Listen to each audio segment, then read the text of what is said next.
ലോക്സഭാ തെരഞ്ഞെടുപ്പിലെ CPMന്റെ ഞെട്ടിക്കുന്ന തോൽവിക്ക് ഇടയാക്കിയതിൽ മുഖ്യ പങ്കുവഹിച്ചത് CPM സൈബർ ഗുണ്ടകളാണ്. സൈബർ ഗുണ്ടായിസത്തെ അകമഴിഞ്ഞ് സഹായിച്ചതിന്റെ ദുരനുഭവമാണ് CPM അനുഭവിക്കുന്നത്. പൊതുവെ സൈബർ ആക്രമണം ഭയന്ന CPM നേതാക്കൾ പോലും പറയാൻ മടിക്കുന്ന ഇക്കാര്യം CPM കണ്ണൂർ ജില്ലാ സെക്രട്ടറി MV ജയരാജനും തുറന്നു പറഞ്ഞു കഴിഞ്ഞു. ഇടതു പ്രൊഫൈലുകളെ തള്ളിപ്പറഞ്ഞുകൊണ്ടാണ് ജയരാജൻ രംഗത്തെത്തിയത്. സമൂഹ മാധ്യമങ്ങളിൽ ഒറ്റ നോട്ടത്തിൽ ഇടതുപക്ഷമെന്ന് തോന്നുന്ന പല ഗ്രൂപ്പുകളും വിലക്കെടുക്കപ്പെട്ടു എന്നാണ് CPM കണ്ണൂർ ജില്ലാ സെക്രട്ടറിയുടെ വിമർശനം. ചെങ്കോട്ട, ചെങ്കതിർ, പോരാളി ഷാജി എന്നിവയെ ആശ്രയിക്കുന്നവർ ഇക്കാര്യം ഓർക്കണം. സോഷ്യൽ മീഡിയ മാത്രം നോക്കി നിൽക്കുന്ന ശീലം ചെറുപ്പക്കാരിൽ വ്യാപകമാകുന്നു. അതിന്റെ ദുരന്തം ഈ തെരഞ്ഞെടുപ്പിൽ ഇടതിനെതിരെ ചിന്തിക്കാൻ ഇടയാക്കിയിട്ടുണ്ട് എന്നും MV ജയരാജൻ പറഞ്ഞു. പാർട്ടി പ്രവർത്തകരും പ്രസ്ഥാനത്തോട് കൂറുള്ളവരും ഒരു കാര്യം മനസ്സിലാക്കണം. ഇടതുപക്ഷമെന്ന് നമ്മൾ കരുതുന്ന സോഷ്യൽ മീഡിയയിലെ പല ഗ്രൂപ്പുകളെയും വിലയ്ക്ക് വാങ്ങുകയാണ്. ചെങ്കോട്ട, ചെങ്കതിർ, പോരാളി ഷാജി അത്തരം ഗ്രൂപ്പുകളുടെ അഡ്മിന്മാരെ വിലയ്ക്ക് വാങ്ങുകയാണ്. വിലയ്ക്ക് വാങ്ങിക്കഴിഞ്ഞാൽ നേരത്തെ നടത്തിയ പോലുള്ള കാര്യമല്ല വരുന്നത്. ഇടതുപക്ഷ വിരുദ്ധ CPM വിരുദ്ധ പോസ്റ്റുകളാണ് പിന്നെ വരുന്നത്. ഇത് പുതിയ കാലത്തെ വെല്ലുവിളിയാണ് എന്നും MV ജയരാജൻ പറയുന്നു.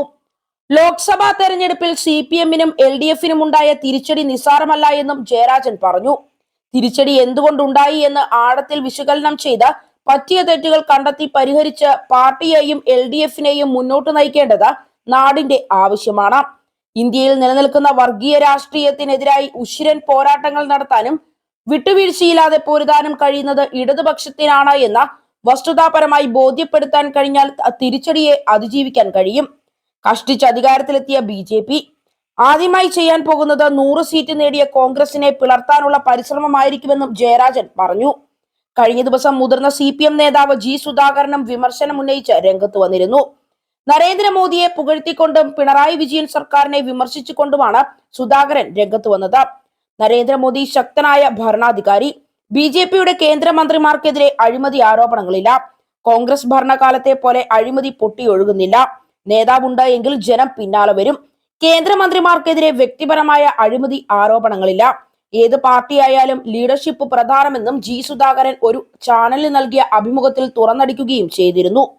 സർക്കാരിന്റെ പ്രവർത്തനങ്ങളിൽ ജനങ്ങൾക്ക് അതൃപ്തിയുണ്ട് എന്ന് അദ്ദേഹം മാധ്യമങ്ങളോട് പറഞ്ഞു. സുരേഷ് ഗോപിക്ക് ക്യാബിനറ്റ് പദവി നൽകണമായിരുന്നു. മത്സരിച്ച് കഷ്ടപ്പെട്ടാണ് സുരേഷ് ഗോപി അധികാരത്തിലെത്തിയത്. ഒരാൾ വിചാരിച്ചാൽ മാത്രം എല്ലാവരെയും അടക്കി നിർത്താൻ കഴിയില്ല. വീഴ്ച വന്നാൽ പറയണം. എന്തിനാണ് പേടിക്കുന്നത്? ഒന്നാം പിണറായി സർക്കാർ മികച്ചതായിരുന്നു. എല്ലാ വകുപ്പുകളും മികച്ചതായിരുന്നു. ആ സർക്കാരിന്റെ പേരിലാണ് പുതിയ സർക്കാർ നിലവിൽ വന്നത്. ആ വികസന നേട്ടങ്ങൾ ഇപ്പോൾ ഒരു MLAയും പറയുന്നില്ല.